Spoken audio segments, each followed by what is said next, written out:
પાટવી ગુજરાતી ન્યૂઝમાં આપ સૌનું હાર્દિક સ્વાગત છે। લુણાવાડા ખાતે મહીસાગર બ્રિજની સુરક્ષા અને ભૌતિક સ્થિતિ ચકાસવા જિલ્લા કલેક્ટરનું સ્થળ પર નિરીક્ષણ। મહીસાગર જિલ્લાના મુખ્ય મથક લુણાવાડા ખાતે મહીસાગર બ્રિજની પ્રવર્તમાન સ્થિતિ અને સુરક્ષા વ્યવસ્થાની સમીક્ષા કરવાના હેતુથી જિલ્લા કલેક્ટર શ્રી અંબાતી સાગરે પ્રત્યક્ષ મુલાકાત લીધી અને વહીવટીતંત્રની નિયમિત દેખરેખ અને નિરીક્ષણની કામગીરીના ભાગરૂપે આયોજિત આ મહત્વપૂર્ણ મુલાકાત દરમિયાન કલેક્ટરશ્રીએ બ્રિજની ભૌતિક સ્થિતિનું ઝીણવટપૂર્વક અવલોકન કર્યું।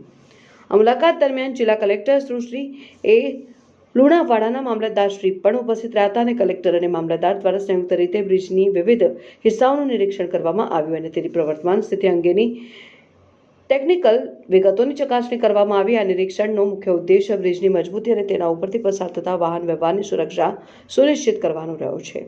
પાટવી ગુજરાતી ન્યૂઝ યુવરાજ સુભાઈ।